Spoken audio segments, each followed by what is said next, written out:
Oke, dan satu lagi ini mungkin bisa diceritakan tuh sama teman-teman masalah itu adegannya itu yang dilakukan dalam teater itu sendiri tuh proses itu sendiri. Contohnya kayak kan disediakan kayak properti, petapi, drum. Kan itu kayak semisal petapi bagaimana itu dieksplor menjadi kayak suatu kendaraan atau segala mungkin bisa ceritakan supaya teman-teman juga bisa tahu itu prosesnya bagaimana sampai dapat gerakan itu. Tuh. Saya menariknya di situ bagaimana kita meliarkan imajinasi kita toh. Misalnya petapi itu dianggap koran, petapi itu dijadikan setir mobil. Kan itu ada di adegan, salah satu adegan di teater kami. Kalau Novi bagaimana? Sebenarnya ini petapi banyak sekali manfaatnya. Kalau dibilang mau dieksplor toh seperti yang dikatakan Haidar Nyiru tahu Nyiru. ya nyiru. Mungkin karena dari Makassar kebiasaan Pak bilang petapi jadi ya agak aneh. nyiru. Ya, nyiru atau jadi nyiru. Kalau di dalam adegan ini nyiru ini saya pergunakan hampir sama kayak Haidar karena adegan yang sama. Tapi selain di luar dari adegan itu ada adegan yang memang nyiru ini saya pergunakan di mana saya ini menggambarkan aktivitas di pinggir sungai yang menggambarkan sebagai ibu-ibu yang sedang memasak. Iya, penduduk desa. Bagaimana memanfaatkan sungai itu dan di mana nyiru ini saya pergunakan sebagai apa? Kayak untuk matapi beras. Bahasa bakunya apa kayak teh? Iya, kayak itu dia yang guna apa? Ya itu matapi beras yang maksudku itu kan kegunaan yang sesungguhnya. Nah, selain itu ini matapi juga saya jadikan sebagai cermin. Cermin. Karena kan di mana kan biasa ada jadi dilihat cermin yang bulat, jadi yang tidak beda jauh. Gila bedanya kan ini tidak ada kacanya, tapi enggak itu salahnya dieksplor menjadi cermin gitu nih. Tergantung Ya. imajinasi. Keliaran. Berarti Harus memang kayak lebih agresif gitu. Harus lihat dari imajinasi. Ya. Iya, dari kalau saya begitu aja maksudnya bagaimana kita representasikan itu sebuah petapi bukan hanya sekedar untuk Tapi tahu saja. untuk memilih beras atau untuk membersihkan beras, tapi dari proses kreatif ini kita coba hadirkan ini petapi bukan sebagai pembersih beras atau memilah-milih beras, tapi kita jadikan sebagai setir mobil, koran. Nah, bercerita juga mulai kan di adegan teater kita ini bercerita tentang sungai di kehidupan hulu, kemudian sampai di hilir dan kemudian sampai pada muara. Nah, pada adegan pertama itu kita di dalam repertoar itu kami hadirkan sebagai kehidupan sungai pada hulu. Nah, itu kenapa ada adegan di mana ada ibu sungai yang sedang menari, Firda yang menari di atas, kemudian ada adegan persenggamaan antara Haidar dengan Novi. Nah, kemudian ada adeganku di situ yang tergantung di dalam instalasi itu sebenarnya menyimpulkan sebagai nilai kelahiran, di mana kita anggap itu kenapa kelahiran, ada adegan kelahiran karena dari sesi diskusi kita anggap itu sungai adalah sumber kehidupan, sumber awalnya peradaban, karena banyak peradaban yang terlahir dari sungai-sungai itu sendiri. Betul. Nah, jadi ada adegan kelahiran di situ, kemudian masuk di sesi prakonflik, Eksploitasi sungai. masuk di situ eksploitasi sungai, masuk juga pencemaran lingkungan, limbah. Nah, di situ semua masuk nih yang kayak petapi, Apalagi tahu propertinya selain petapi, nyiru. ada juga drum Itu itu. mungkin menarik. Nah, drum sendiri kami simbolkan sebagai simbol industri. Nah, disimbolkan sebagai simbol industri. Kemudian ada di pipa, kita ada adegan yang seperti menumbuk. Pancang. Itu kita simbolkan sebagai adegan pancang, artinya pembangunan dari industri itu sendiri. Nah, kemudian ada juga properti, ada properti plastik. Nah, masuk itu kita ada adegannya hadir di situ dengan Novi yang masuk di plastik, adegan seperti menari, karena kita kayak di situ kita visualkan bahwa kita sedang Sedang baik-baik saja. artinya ditertawakan kini tragedi. Kenapa jadi adegannya kayak menarik Ki? Artinya karena yang paling lucu saya rasa itu ketika kita tertawakan gitu tragedi, satir Ki, lebih enak Ki begitu. Maaf, noise. Biasa aja. Nah, kalau saya di situ menarik memang di adegan eksploitasi sungai yang ada beberapa adegan industri karena di situ banyak menciptakan suspensi. Salah satu contohnya itu waktu baku tabrak gerum sambal loh, ceritanya itu kita lagi berebutan lahan tambang. Nah itu menimbulkan konflik karena kita saling bermasalah untuk merebutkan ini lahan tambang. Mungkin pertanyaannya dari teman-teman, kenapa sampai lebih dititik beratkan kepada tambang? Karena dari hasil data yang didapat, kita bercermin gitu pada pencemaran yang ada di Minamata, Jepang. Itu pencemaran merkuri. Nah, merkuri itu sendiri kan di Jepang itu ada pabrik apa lagi? Pabrik Ciso itu baterai. Nah, itu pakai merkuri. Nah, limbah itu dibuang ke laut sampai untuk udaranya saja, bahkan untuk udara ini jarak beberapa kilo itu tidak bisa kehirup kan merkuri begitu tidak hanya bisa terindikasi dari pas minum gitu air atau apa, tapi dari udara juga banyak Nah dari itu kenapa lebih menonjol di bagian tambang, karena kita respon gitu di bagian kita respon kini Sungai Jambi. Nah dari hasil data yang didapat itu kan lebih banyak di sana kan pertambangan emas, pertambangan liar. Kalau saya itu ya yang kan tadi yang dibilang ada properti drum. Nah drum ini kan kita eksplorasi. Di sini kan kita eksplorasi yang seperti yang dibilang sebagai bahan kayak penggambaran industri. Saya sendiri kayak pada saat mengeksplor itu sebenarnya kayak jadi tantangan lagi. Apalagi harus ada part saya harus naik itu di drum dan jalan menuju ke tengah panggung. Dan Sirkus di kayak nah, mau justru di situ kayak, pasti di luar dari pikirannya penonton lebih tahu bisa ini di drum asal bisa aja keseimbangannya kayak maunya juga. Ya begitu sih kalau saya sendiri kayak tantangan, padahal dia tidak tahu bagaimana itu perjuangan supaya bisa jalan di drum walaupun masih kayak ya kurang estetik tapi berusaha aja estetik. Kalau bisa karena biasa kan. Ya betul. Ya usaha dulu lah. Nah, itu juga yang pas bagian ending itu.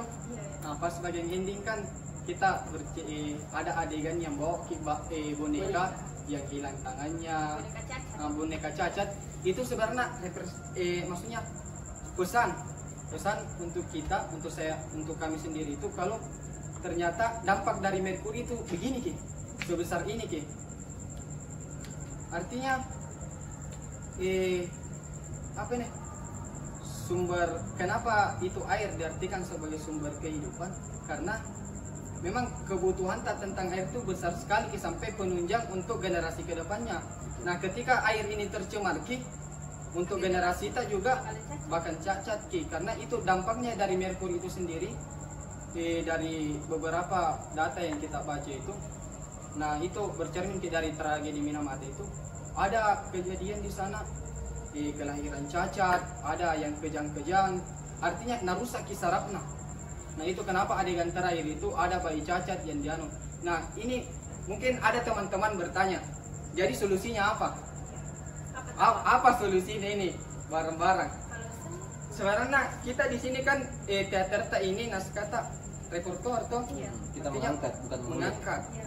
Kita angkat gini beberapa fakta-fakta yang kita jadi berita dan kita buat visualnya dalam bentuk teater.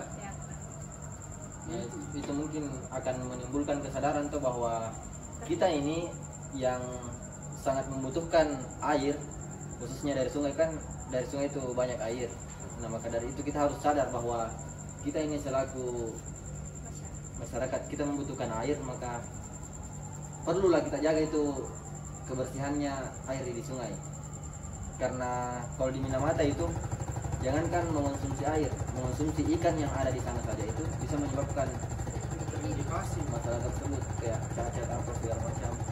Berawal dari rantai makanan yang menyebabkan Proses rantai makanan Ki. Kan begitu memang siklus air tuh terputar Ki, siklus hidrologi itu terputar Ki, masuk juga merkuri. Kan kalau yang di Minamata itu kan mulai dari plankton yang namakan Ki juga itu merkuri, sumber makanan, kemudian dimakan ikan, dimakan ikan-ikan besar, kemudian dikonsumsi. Jadi kenapa titik beratnya ini? Jadi sebenarnya titik beratnya ini ada pada manusia, karena tak kumpul terus itu merkuri pada sumber makanan. Kita nih paling banyak konsumsi merkuri dari itu nih. sehingga hormon yang dihasilkan. Maksudnya kalau ada anak nanti misalnya tuh bukan jadi dia yang mengkonsumsi merkuri, tapi kita yang konsumsi merkuri sehingga menyebabkan anak itu yang terkena dampaknya. Ada juga beberapa adegan itu yang sebelum sampai pada ending yang mandi Kak di dalam drum, isinya di air limbah, air kotor, itu yang kupakai mandi. Karena ini teman-teman, merkuri itu ada beberapa literatur yang baru untuk deteksi ini, artinya untuk dikaji kini bilang tercemar kini merkuri, untuk diteliti ternyata alat itu mahal Ki. Mahal untuk alat pengetesan kadar airnya begitu. Jadi kadang mungkin kita sekarang ini udah sadar Ki kalau konsumsi Ki juga merkuri. Jadi ada adegan di situ yang terus berulang-ulang dikonsumsi Ki, itu dipakai Ki terus. Nah sampai-sampai muncul Ki privatisasi Privatisasi. Privatisasi air. Muncul adegan privatisasi air yang dimana ini air sudah diindustrialkan nih. Sudah bersih. Diindustrialkan nih, artinya ini air ini di negeri kita yang banyak nih sungai, banyak sumber-sumber air sungai Pak. Tapi hanya sekalangan orang yang bisa nikmati Ki. Hanya orang-orang yang berduit yang nikmati Ki. Karena kita kurang air bersih. Yang ku bilang tadi, kelaparan Ki di lumbung padi. Banyak sumber air tapi tidak bisa dikonsumsi. Nah di adegan itu juga menarik sih, di adegan privatisasi air toh, karena saya di situ selaku bos yang sang pemilik air. Saya di situ selaku sang pemilik air. Dan saya sama Balo yang membutuhkan air biar ternozai, bukan kayak Sehingga di situ saya naik di puncak dari instalasi ini. Apapun yang saya lakukan, saya seolah-olah saya menjambak Firda selaku nilai sungai. Artinya dendam. sekarang kau tidak ada apa-apanya, karena sekarang akulah sang pemilik air. Asik. Artinya sudah memiliki mini air. Kan kalau berbicara Ki masalah sungai dari dataran rendah menuju ke dataran dataran tinggi menuju ke daratan rendah. Nah, jadi dari hulu hilir ke muara. Nah, di mana puncaknya di sini, kenapa ada Firda di atas instalasi ini? Karena itu simbol bahwa dia itu. Oke, mungkin kalau dalam proses teater tangan ini, menurut saya itu keren sekali. Kenapa? Karena kita di dalamnya itu banyak diajarkan mengenai konsisten, bagaimana kita kerja dalam tim. Nah sebenarnya ini dalam pembentukan tim ini sangat susah. Nah bagaimana kita di dalam teater tangan ini berproses, tidak tahu kenapa itu orang yang berbeda karakter semuanya bisa disatukan dalam situ, atau bagaimana kan? Betul? Betul. Nah, yang menariknya sebenarnya itu ketika kita diajar tentang kedisiplinan, karena dari kedisiplinan itu akan berefek ke diri kita sendiri. Nah dengan disiplin olah tubuh misalnya kan, membentuk fisik kita jadi semakin kuat, gestur kita semakin bagus. Nah itu menariknya dari segi kedisiplinan menurut saya pribadi. Mungkin dari teman-teman yang lain ada. Mungkin dalam proses perkaryaan ini itu sebelum sampai ke titik ini kami lakukan observasi dan kami lakukan eksplorasi di beberapa sungai. Prosesnya untuk tata tangan itu kita mulai dengan observasi, penggalian, pencarian data, mulai dari isu-isu yang kita kembangkan dan mencari data kemudian dari pencarian data itu kita masuk lagi ke dalam pengkajian, seri diskusi. Kita lakukan diskusi bagaimana mengembangkan isu ini, mengembangkan data ini untuk menjadi sebuah ide. Nah, setelah itu mungkin lanjut pergi di eksplorasi gerak, bagaimana juga caranya untuk merespon yang di sekitar itu. Dan yang menariknya di sini sebelum kita menuju proses yang sesungguhnya kan kita dituntut untuk melakukan eksplorasi gerak. Nah, dan pada saat eksplorasi gerak ini di sini saya rasa sudah menjadi tantangan untuk diri saya sendiri, karena dimana yang biasanya seperti background tari kan kita sudah tahu bahwa gerakan yang kita ini kan bakalan paten dan jelas maknanya. Nah, bedanya dengan eksplorasi gerak ini kita mengikuti gerak tubuh sehingga gerak tubuh di antara dari atas kepala hingga ujung kaki ini seakan-akan berbicara. Nah, di situ mungkin entah apa itu yang bicarakan tadi. Di situ Mila uniknya ini eksplorasi gerak. Tanpa perlu ada gerakan-gerakan yang kayak bebas, istilahnya bebasnya dalam artian ikuti badanmu, mungkin hampir sama Ji dengan maksudnya ikuti alurnya di mana aku mau bergerak, pokoknya mengikuti suasana hati apa yang ada isi kepala. Yang menariknya kan kita sudah melakukan olah rasa. Nah, apa menurutmu jadi perbedaan ketika latihan kok tanpa melakukan olah rasa sebelumnya dan latihan kok dengan melakukan olah rasa sebelum latihan? Dia kalau saya betul-betul ada manfaatnya itu olah rasa, karena olah rasa bisa membuat dalam iya tanpa maksudnya sebelum kita olah rasa sebelumnya serius, tetap serius, cuman ada yang berbeda dari pada saat kita setelah melakukan olah rasa. Betul. Ada keinget terbawa dalam rasa yang sesungguhnya. Tahu merasa begitu tak? Karena secara tidak langsung pada saat kita olah rasa itu seakan-akan tangan tak ini bergerak sendiri toh. Kita seakan mentas di dalam padahal imajinasi kita. Iya, lebih ke berimajinasi. Masih di Makassar dikit memang, tapi rasa tak ini ada di Jambi. Jiwa Begitu kira-kira. ke Jambi ya guys ya. Tapi begini, menurutmu tuh selama ikuti kok proses di tangan ini, kira-kira ada yang berubah dari pola hidupmu? Mungkin berubahnya yang di waktu olah tubuh, kayak lebih teratur di jam tidurku, jadi kayak merasa kayak lumayan sehat nih pola tidurku. Kayaknya bagus memang ini, banyak manfaatnya ini olah tubuh. Kalau saya juga begitu, karena pada saat kita sudah masuk di proses pola hidup sehat itu dilakukan setiap hari, mulai dari tidur mulai dari tidak begadang lagi toh, bangun ke pagi, olahraga pagi-pagi, sore olah tubuh lagi, baru malam kita masuk di sesi latihan. Tapi sempat kak bersedih. Kenapa? Karena toh kan sebelumnya turun berat badanku pas Mau jadi apa? pas lagi pada saat yang waktu berhenti kak olah tubuh itu 2 minggu cedera dan yang memang naik lebih 4 kilo. Pengaruh cowok itu kamu.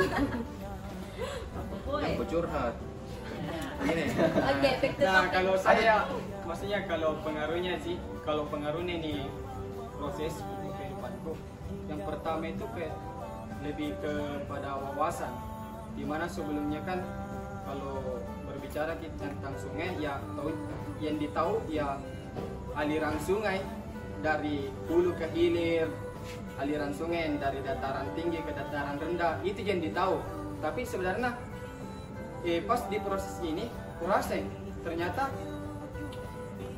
sampai dikaji sampai manfaatnya ini yang kadang tidak sadar bagaimana itu sebenarnya fungsinya itu sungai.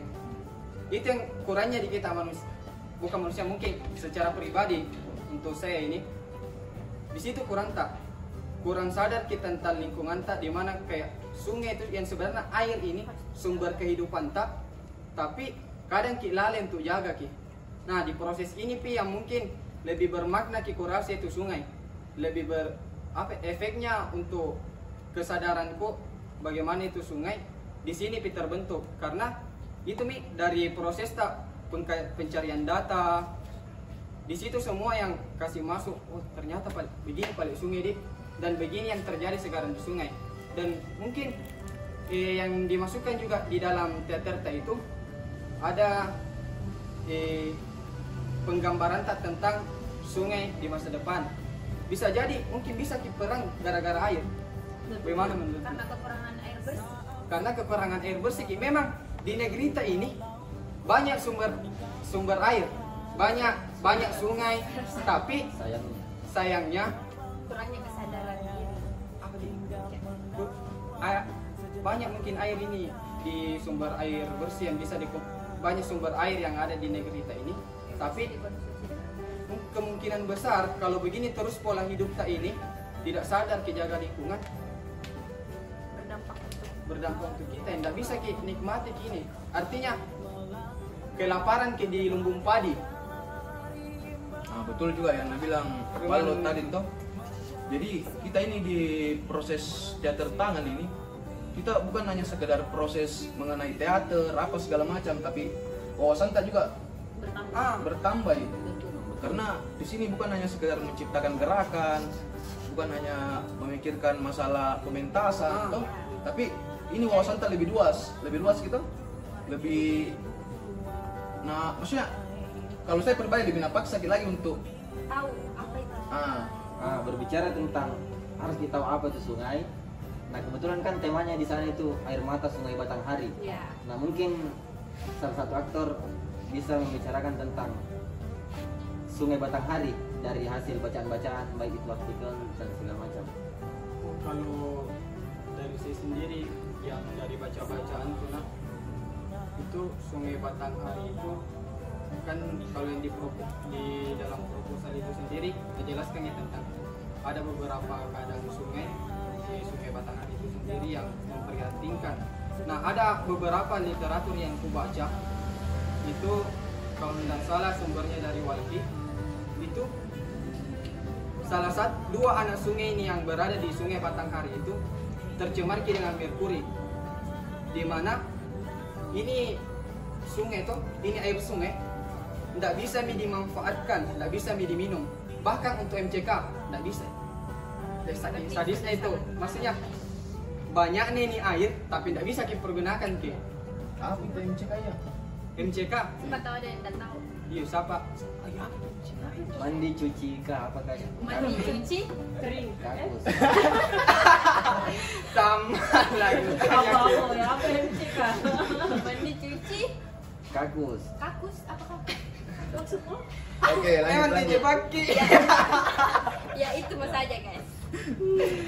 Nah Jadi- selanjutnya jadi tahu. dari data itulah kan di Sungai Batanghari itu ceritanya banyak merkuri yang menyebabkan air itu tidak bisa dikonsumsi, bahkan digunakan untuk MCK. Saking parahnya nih. Bagian parahnya itu Sungai Batanghari. Nah, Sama. mungkin itu yang menjadi alasan Olap selaku sutradara menuangkan tentang merkuri itu di salah satu adegan. Nah untuk adegannya nanti saksikan, makanya pantau terus proses-proses Di di Instagram. sosial Sosial media. media.